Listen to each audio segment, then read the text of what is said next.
Hey, how are you? I always have that spot in my classes from the phone. You see me in there? Anyway, how are you? I'm here and I'm going to read the rest of 11 in Genesis chapter 11. We read the first part of it and learned about how Babylon became Babylon, why it was named Babel, and so I'm going in to the second part of 11, and the first part of that is Shem, from Shem to Abram, and this right here is the family. Talks about the family of Shem, his descendants, and so on. So take the time and read that. I would probably really mess that up for you. So I'm going to start in 11, in verse 27, the family of Terah. This is the account of Terah's family. Terah was the father of Abram, Nahor, and Haran. And Haran was the father of Lot. But Haran died in Ur of the Chaldeans, the land of his birth, while his father Terah was still living. Meanwhile, Abram and Nahor both married. The name of Abram's wife was Sarai, and the name of Nahor's wife was Micah. Not sure. But Sarai was unable to become pregnant and had no children. One day Terah took his son Abram, his daughter-in-law Sarah, and his grandchildren and his grandson Lot, and moved away to Ur of the Chaldeans. He was headed for the land of Canaan, but they stopped in Haran to settle there. Terah was 205 years old. He died while still in Haran. Okay, so down here we're going to go over the story. It says this is the story of Abraham. It says, despite God's swift judgment of sin, most people ignore him and continue to sin. But a handful of people really tried to follow him. One of these was Abraham. God appeared to Abraham one day and promised to make his descendants into a great nation. Abraham's part of the agreement was to obey God through sharp testing.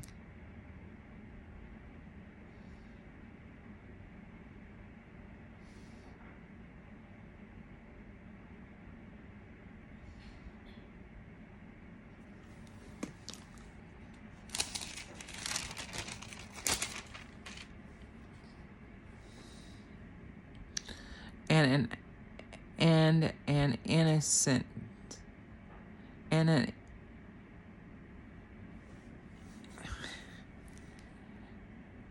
an incident that almost destroyed his family, Abraham remained faithful to God. Throughout this section, we discover how to live a life of faith.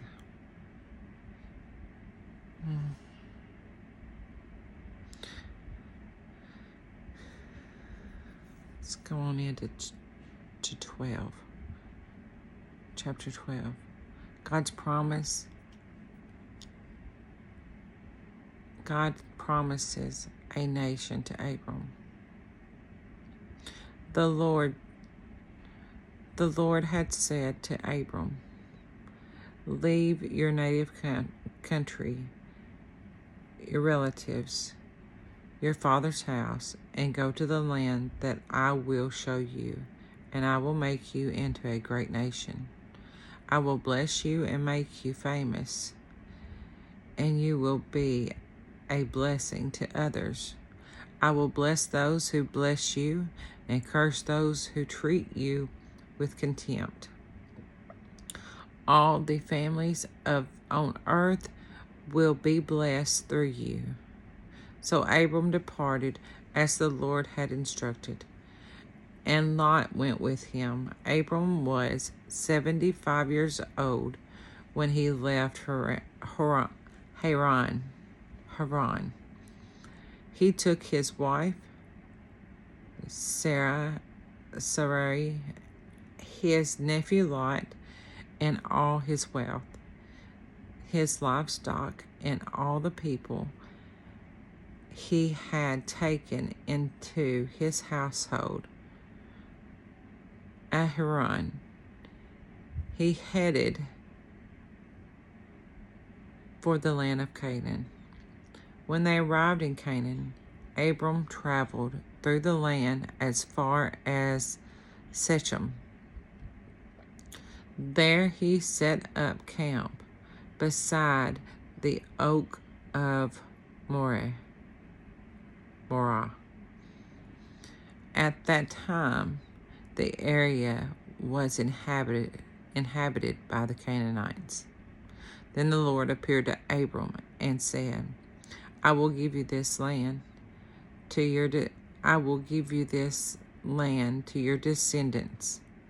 And Abram built an altar there and dedicated it to the Lord. And he had appeared to him. After that, Abram traveled south and set up camp in the hill country with Bethel to the west of Ai to the east. There he built another altar and dedicated it to the Lord, and he worshipped the Lord. Then Abram continued traveling south by stages towards the Negev.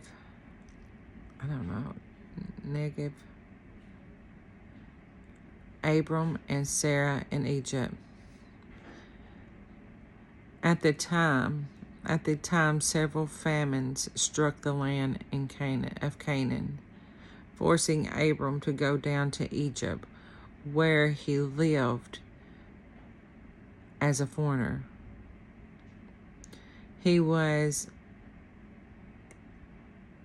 As he was approaching the border of Egypt, Abram said to his wife Sarah, "Look, you are very beautiful.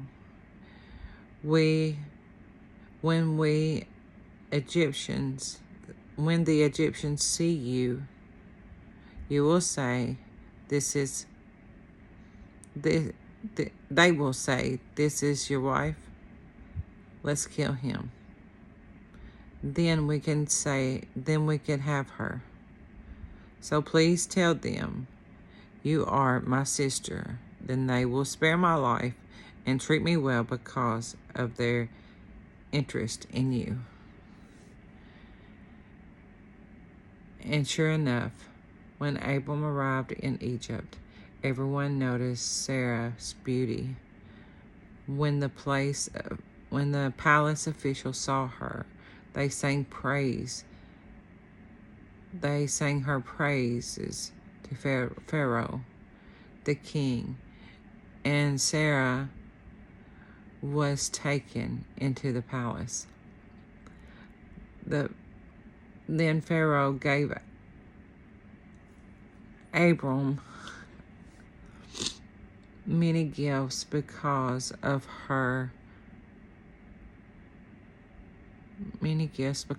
sheep, goat, cattle, male and female donkeys, male and female servants, and camels.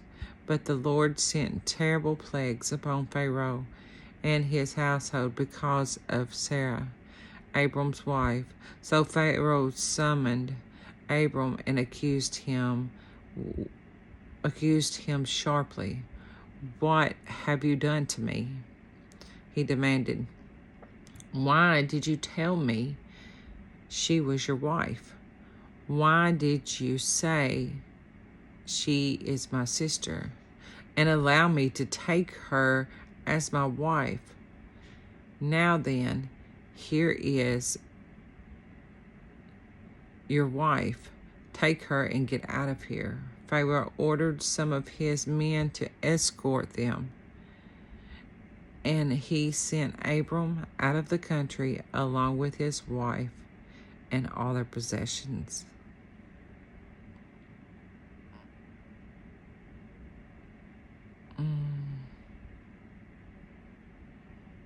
All actions, this is like a little commentary type thing. Let's read it and see what it says. All actions have consequences.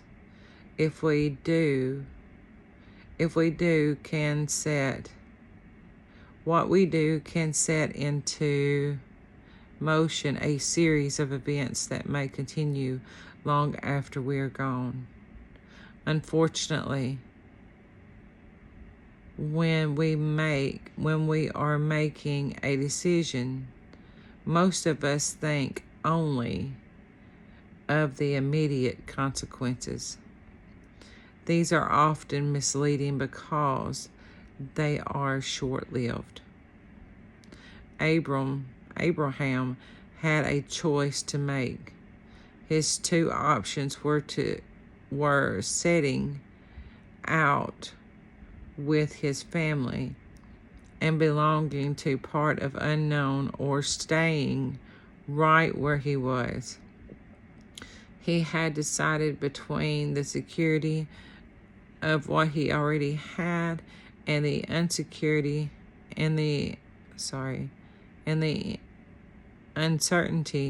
of traveling under God's direction.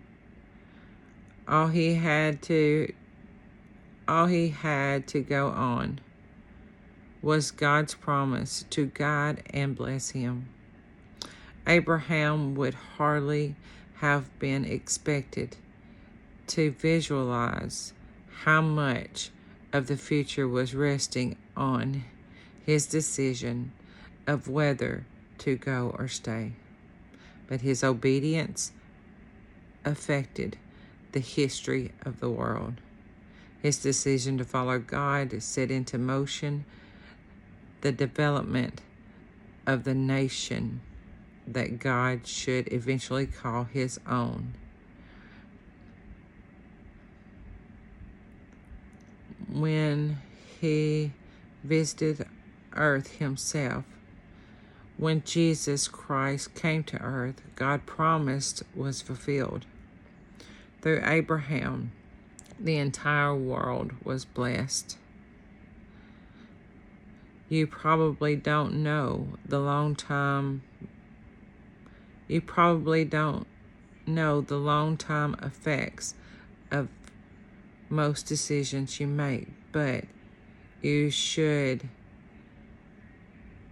shouldn't the fact that there will be long-term results cause you to think carefully and seek God's guidance as you make decisions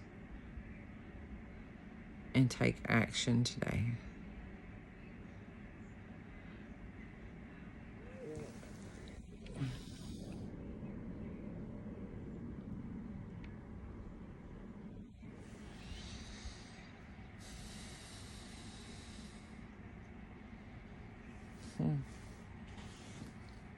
Let me turn my light off. These words are so small I can't see without this light, and it's going dim, so I really need to charge it.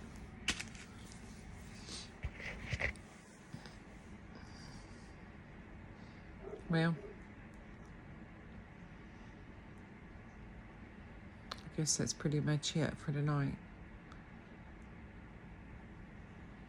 We finished up Genesis 11. We read 12. And I hope that God used something that I read from His Word to bless you. Definitely to bless you.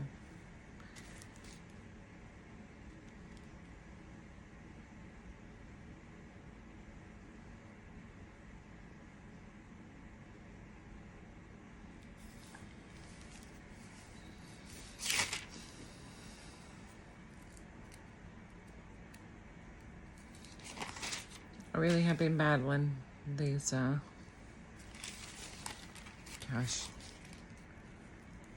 these past few weeks. I suppose it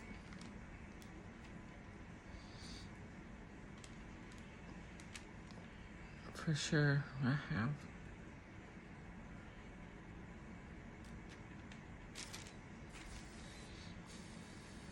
Well, that's the way it is. Anytime you try to live, anytime living for Christ for the rest of your life, it's going to be a battle. It's going to be a battle. It's going to be victory. Just keep your eyes on Him. I just got through listening to the Perry lady. I can't believe I can't think of her name now. I really enjoy her. But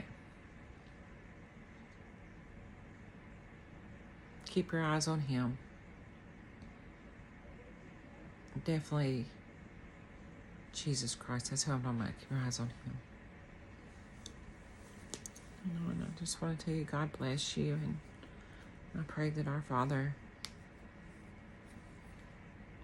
helps us to endure.